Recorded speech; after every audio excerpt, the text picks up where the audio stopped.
अस्सलाम वालेकुम dear students. पिछले लेक्चर्स तक हम फर्स्ट ईयर केमिस्ट्री में चैप्टर 1, 2, 3, 5, 8 5 चैप्टर्स हम कर चुके हैं। बीच में चैप्टर 4, 6, 7 रहता है। तो आज हम स्टार्ट कर रहे हैं चैप्टर नंबर 4 का first lecture number 4.1 and the title of chapter number 4 is chemical bonding. Chemical माना केमिकल्स, जो मॉलिक्यूल्स हैं, कंपाउंड्स हैं, वो हमारे पास केमिकल्स हैं। उन केमिकल्स के अंदर जो पार्टिकल्स हैं उनके बीच में बॉन्डिंग है। बॉन्ड की माना क्या है? बॉन्ड माना अट्रैक्शन, बॉन्ड माना फोर्स। जैसे थोड़ा सा इससे हटके मैं आपको एग्जांपल दूंगा। ये मेरे पास मार्कर है, ये मार्कर का एक हिस्सा या दूसरा हिस्सा, अगर इन दो को हम मिलाएं थोड़ी फोर्स से तो देखें अब ये कैप इधर से नहीं गिरेगा, क्योंकि यहाँ पर एक फोर्स है जो इन दो चीज़ों को जोड़ती है, दो चीज़ों को आपस में टाइटली पैक करती है। तो ये फोर्स ऑफ अट्रैक्शन है जो दो चीज़ों को जोड़ने में हेल्प करती है। तो बॉन्ड का कॉन्सेप्ट है फोर्स ऑफ अट्रैक्शन। थोड़े और एग्जांपल टॉपिक से हटके, जैसे ग्लू का काम क्या होता है? चीज़ों को बाइंड करना। इस बिल्डिंग के अंदर जितने भी ब्लॉक्स हैं सीमेंट से जुड़े हुए हैं। सीमेंट का काम क्या है? ब्लॉक्स को बाइंड करना। एल्फी का काम क्या है? दो चीज़ों को बाइंड करना, माना बॉन्ड बनाना। धागे का काम क्या है? दो चार चीज़ों को आपस में जोड़ देना। स्टेपल पिन का काम क्या है? आपकी कॉपी में जो 100 पेजेस हैं, 200 पेजेस हैं, स्टेपल से आपस में जुड़े हुए। स्टेपल क्या है? बॉन्ड है। तो बॉन्ड्स तो बहुत सारे किस्म के हैं जो मैंने आपको अभी एग्जांपल्स दिए हैं, सीमेंट का, ग्लू का, एल्फी का, स्टेपल का, धागे का। ये सारे फिज़िकल बॉन्ड्स हैं। हम आते हैं केमिकल बॉन्डिंग पे, जो हमारा टॉपिक है। तो केमिकल बॉन्ड माना केमिकल्स के अंदर बॉन्डिंग, माना इंटरनल बॉन्डिंग। तो इसको हम डिफाइन करेंगे, एक ऐसी फोर्स ऑफ अट्रैक्शन जो एटम्स, आयंस, मॉलिक्यूल्स को आपस में गैदर करे। जब एटम्स, आयंस, मॉलिक्यूल्स आपस में गैदर रहेंगे एलिमेंट के अंदर, कंपाउंड के अंदर, मॉलिक्यूल्स के अंदर, तो उनमें जो फोर्स होगी उसका नाम है केमिकल बॉन्ड। अब जितनी भी हमारे पास अशियाएँ मौजूद हैं, जैसे मैं अपने रूम में देखूं, ये वाइट जो कलर किया हुआ है, इसमें जो रेड इंक है ये केमिकल है, इसकी जो प्लास्टिक है केमिकल है, जो तारें हैं कॉपर की केमिकल्स हैं। तो हमारे आसपास अनकाउंटेबल जितनी सारी चीज़ें हैं वो कहाँ से बनी हैं, कैसे बनी है, नेचुरली या आर्टिफिशियली, उसके लिए हमारे पास बेसिक 118 अल्फ़ाबेट्स हैं। पीरियडिक टेबल आपने पढ़ी है, पीरियडिक टेबल में कितने एलिमेंट्स हैं? 118 एलिमेंट। दुनिया के अंदर जितनी भी करोड़ों अरबों चीज़ें हैं इन 118 एलिमेंट से मिलकर बनी हैं। तो एलिमेंट्स जो हैं, एटम्स जो हैं, वो बॉन्ड क्यों बनाते हैं, ये सारी थ्योरीज हम बोर्ड पे नहीं लिख सकते। आपका भी टाइम वेस्ट होगा, हमारा भी टाइम वेस्ट होगा। मैं वर्बली चीज़ें बताता हूँ कि केमिकल बॉन्ड क्यों बनता है। क्योंकि इस टेबल के अंदर जितने भी एलिमेंट्स हैं वो 1A ग्रुप से लेकर 8A ग्रुप तक मौजूद हैं। सिर्फ ये एक वाहिद ग्रुप है जिनमें एलिमेंट्स के आखिरी शेल में 8 इलेक्ट्रॉन्स पूरे हैं। बाकी किसी भी ग्रुप में 8 इलेक्ट्रॉन्स नहीं है। तो जिस ग्रुप के एलिमेंट में 8 इलेक्ट्रॉन्स पूरे नहीं हैं, माना वो एलिमेंट सारे के सारे वो एलिमेंट्स क्या होंगे? वो सारे होंगे अनस्टेबल एलिमेंट्स। तो कोई भी अनस्टेबल चीज़, अगर हम खुद अनस्टेबल हो जाते हैं तो हम क्या करते हैं? हम कुछ ना कुछ रिएक्ट करते हैं, हम कुछ ना कुछ अमल करते हैं। तो कोई भी अनस्टेबल चीज़ रेस्ट में नहीं रह पाएगी। तो हमारे पास इन 6 एलिमेंट्स जो helium, neon, argon, krypton, xenon, radon, यहाँ पर जो आखिरी ग्रुप में रखे हुए, इनको छोड़ के बाकी सारे एलिमेंट्स देखेंगे, उनका आउटर मोस्ट शेल इलेक्ट्रॉन से कंप्लीटली भरा हुआ नहीं है। 1A ग्रुप के सारे एलिमेंट्स में 1 इलेक्ट्रॉन है, 2A ग्रुप के सारे एलिमेंट्स में 2 इलेक्ट्रॉन है, 7वें ग्रुप में सारे एलिमेंट्स 7 इलेक्ट्रॉन है। कितने होने चाहिए? 8 होने चाहिए। तो वो 8 पूरे करने के लिए बॉन्ड बनाते हैं। अच्छा, कैसे बॉन्ड बनाते हैं? कोई एटम इलेक्ट्रॉन को ट्रांसफ़र करता है, कोई एटम इलेक्ट्रॉन को गेन करता है, कुछ दो एटम आपस में इलेक्ट्रॉन को शेयर करते हैं। तो ये तीन तरीके हैं, या शेयरिंग ऑफ इलेक्ट्रॉन से या ट्रांसफरेंस ऑफ इलेक्ट्रॉन से। इस तरीके से बॉन्डिंग बनती है। तो आपने कॉन्सेप्ट समझ लिया कि बॉन्ड क्या है। तमाम एटम्स के बीच में, आयंस के बीच में, मॉलिक्यूल्स के बीच में जो फोर्स है जो उनको टाइटली पैक करके रखती है वो बॉन्डिंग है। और बॉन्ड क्यों बनते हैं? अपने आप को, अपने आखिरी शेल को स्टेबल करने के लिए। और बॉन्ड कैसे बनते हैं? इलेक्ट्रॉन्स की लेन देन करके, शेयर करके, ट्रांसफ़र करके बॉन्ड बनते हैं। अब पहले तो मैंने आपको बताया फिजिकल बॉन्ड्स, उसको छोड़ दें। अब केमिकल बॉन्ड्स में प्राइमरी बॉन्ड भी हैं, सेकेंडरी बॉन्ड भी है। प्राइमरी बॉन्ड बहुत ही स्ट्रांग बॉन्ड 3 हैं: ionic bond, covalent bond, coordinate covalent bond. बाकी जो सेकेंडरी बॉन्ड है वो इंटरमॉलिक्यूलर फोर्सेस हैं, डायपोल फोर्सेस हैं, हाइड्रोजन बॉन्डिंग है, ये वगैरह हैं। तो वन बाय वन हम डिस्कस करेंगे। पहले डिस्कस करते हैं आयोनिक बॉन्ड। आप कॉन्सेप्ट समझो, आयोनिक बना आयंस के बीच में बॉन्ड। पीरियोडिक टेबल में कौन से एलिमेंट्स हैं जो आयंस बनाते हैं? एक मेटल, एक नॉन मेटल।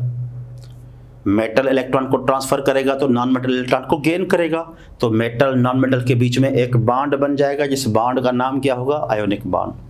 सो आयोनिक बॉन्ड को दूसरे तरीके से दूसरा नाम हम देते हैं इलेक्ट्रोवैलेंट बॉन्ड। इलेक्ट्रोस्टैटिक, बहुत ही मजबूत स्ट्रांग बॉन्ड बनता है, या metal ionic bonding. W Kossel ने 1916 में डिस्कवर किया था। उन्होंने बताया कि ये बॉन्ड तब बनेगा जब ट्रांसफरेंस ऑफ इलेक्ट्रॉन होगी from metal to non metal. Metal कौन से हैं? Lithium, sodium, potassium 1A group के मेटल हैं। इनमें से कोई भी मेटल जब 7A group fluorine, chlorine, bromine को एक इलेक्ट्रॉन ट्रांसफर करेगा तो उनके बीच में आयोनिक बॉन्ड बनेगा। दूसरा कॉन्सेप्ट, ये आयोनिक बॉन्ड बनता है आयंस के बीच में, माना मेटल इलेक्ट्रॉन ट्रांसफर करेगा positive ion, non metal electron gain करेगा नेगेटिव आयन, यानी मेटल नॉन मेटल के बिटवीन ये बॉन्ड बनता है। अच्छा, इस बॉन्ड की फॉर्मेशन कैसे होगी? इसमें एक चीज़ आपने याद रखनी है, जब भी आयोनिक बॉन्ड बनता है 3 स्टेप्स आते हैं। फर्स्ट स्टेप में कोई भी मेटल, जैसे सोडियम के आखिरी शेल में ये एक इलेक्ट्रॉन एक्स्ट्रा है, ये ट्रांसफ़र होगा।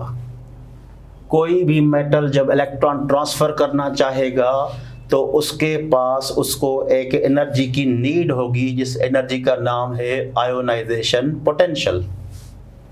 तो पहले स्टेप में हम सोडियम को हीट देंगे, गर्म करेंगे, उसके अंदर एक एनर्जी एब्जॉर्ब होगी, कितनी? 495 की। जब उसके आखिरी शेल से जो लीस्ट बाउंड इलेक्ट्रॉन होगा वो इलेक्ट्रॉन बाहर निकलेगा, किसी दूसरे एटम की तरफ जाएगा जिसको इलेक्ट्रॉन की नीड होगी। दूसरे स्टेप में नॉन मेटल क्लोरीन है, जिसका आखिरी शेल 7 इलेक्ट्रॉन से भरा हुआ है। ये इलेक्ट्रॉन क्लोरीन गेन करेगा, लेकिन क्लोरीन जैसे इलेक्ट्रॉन गेन करेगा नेगेटिव आयन बनेगा। ड्यूरिंग गेनिंग ये एनर्जी को लॉस करेगा, ये एक्सोथर्मिक एनर्जी है। कितनी एनर्जी है? 348 किलो जूल पर मोल। अब सोडियम पॉजिटिव आयन बन चुका है गैस की शक्ल में, क्लोरीन नेगेटिव आयन बन चुका है गैस की शक्ल में। आखिर में दोनों गैसियस आयंस जब आपस में करीब आएंगे तो जैसे जैसे ये आयंस ठंडे होते जाएंगे सॉलिड का शेप अख्तियार करते जाएंगे। जब इनका सॉलिड शेप हो जाएगा तो बिल्कुल ठंडे हो जाएंगे। इनसे कितनी एनर्जी रिलीज हो जाएगी? 788 किलो जूल पर मोल। 3 स्टेप्स हो गए। इसमें बहुत सारी चीज़ें आपके याद करने जैसी हैं। कौन सी? पहली बात, जब सोडियम का 1 मोल इलेक्ट्रॉन लॉस करेगा कितनी एनर्जी वो गेन करेगा। दूसरी बात, जब क्लोरीन इलेक्ट्रॉन गेन करता है तो उसकी एनर्जी कितनी है। तीसरी बात, जब sodium ion chlorine gas ion से 1 मोल सॉलिड क्रिस्टल बनता है तो उनकी एनर्जी कितनी रिलीज होती है? 788। इसके अलावा आपने याद करना है थर्ड स्टेप में जब क्रिस्टल सॉलिड बन जाता है उस वक्त जो एनर्जी होती है उस एनर्जी का नाम है lattice energy. So what is lattice energy? It is the energy, कौन सी? ये वाली जो रिलीज हुई कब? जब 1 मोल गैसेस आयन, देखें 1 मोल गैसेस आयन का, जब 1 मोल गैसेस आयन अरेंज हो गया आपस में डेफिनेट पैटर्न में एक क्रिस्टल लैटिस में, उस वक्त जो एनर्जी गायब होगी उसको हम पढ़ेंगे लैटिस एनर्जी। तो बच्चों ये हुआ आयोनिक बॉन्डिंग का कॉन्सेप्ट कि आयोनिक बॉन्ड के दूसरे नाम क्या है और उसको कैसे प्रिपेयर किया जाता है, कैसे बनाया जाता है, कैसे हम बनाते हैं या कैसे बनता है आयोनिक बॉन्ड। अब जो आयोनिक बॉन्ड बनेगा जिन चीज़ों के अंदर, उन चीज़ों का नाम क्या होगा? Ionic compounds. Now what are the characteristics of ionic compounds? सीधे साधे बुक में लिखे हुए हैं, रीड आप करेंगे, याद आप करेंगे। कॉन्सेप्ट में अभी क्लियर कर देता हूँ। नंबर 1, आयोनिक बॉन्ड जब बनेगा तो उन सब्सटेंसेस को हम आयोनिक कंपाउंड्स पढ़ेंगे। आयोनिक बॉन्ड जब बनेगा तो इलेक्ट्रॉन्स की ज़रूर ट्रांसफरेंस होगी। आयोनिक बॉन्ड जब बनेगा तो क्रिस्टल सॉलिड सब्सटेंस बनेगा। 3 पॉइंट्स। चौथी पॉइंट, आयोनिक बॉन्ड जब बनेगा 2 चीज़ों के अंदर तो वो चीज़ मॉलिक्यूल कभी नहीं बना पाएंगे। ऐसे सब्सटेंसेस को हम आयोनिक कंपाउंड्स पढ़ेंगे। अब आयोनिक कंपाउंड्स के कैरेक्टरिस्टिक क्या हैं? नंबर 1, आयोनिक कंपाउंड्स बहुत ही हार्ड होंगे। नंबर 2, बहुत ही स्ट्रांग, भले ब्रिटल क्यों ना हो लेकिन स्ट्रांग होंगे। नंबर 3, उनकी मेल्टिंग पॉइंट, बॉइलिंग पॉइंट बहुत हाई होगी। अगर उनको मेल्ट किया जाए, बॉयल किया जाए तो बहुत देर के बाद, ज़्यादा टेम्परेचर के बाद वो मेल्ट या बॉयल होंगे। चौथी पॉइंट, ये नेचर में नॉन इलेक्ट्रोलाइट हैं, माना इलेक्ट्रिसिटी को कंडक्ट नहीं कर पाएंगे, आयंस में तकसीम नहीं होंगे। लेकिन जब इन आयोनिक कंपाउंड्स को हम मेल्ट कर दें, पिघला दें या पानी में डिज़ोल्व कर दें, then they become very good electrolyte. फिर वो बहुत अच्छे इलेक्ट्रोलाइट बन सकते हैं और वो अच्छी खासी इलेक्ट्रिसिटी को एब्जॉर्ब करके आयंस में तकसीम हो सकते हैं।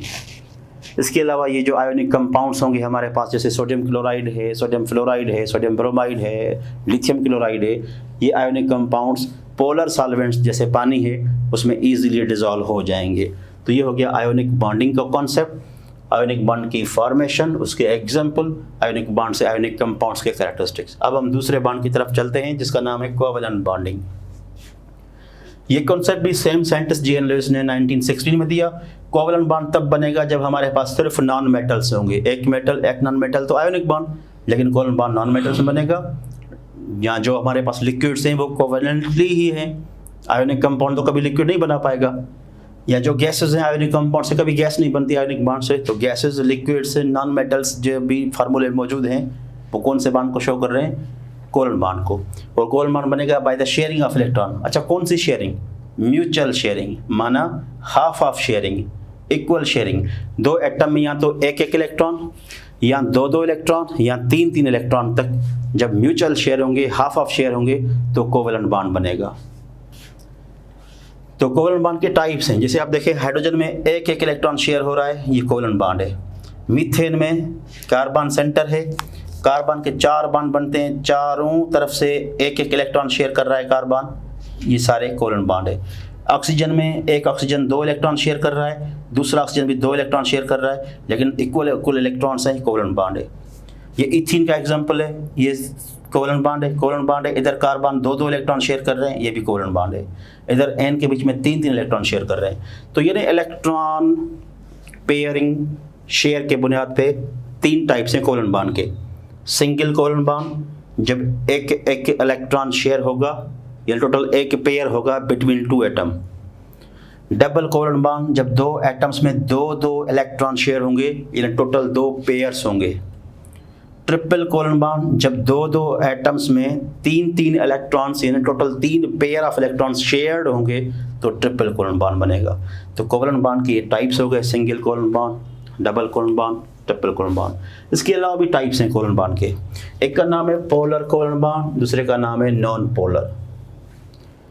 पोलर कोवैलेंट बॉन्ड तब बनेगा जब हमारे पास 2 डिफरेंट एटम्स होंगे तो वो पोलर मॉलिक्यूल बनेगा। अगर 2 सेम एटम होंगे तो वो नॉन पोलर।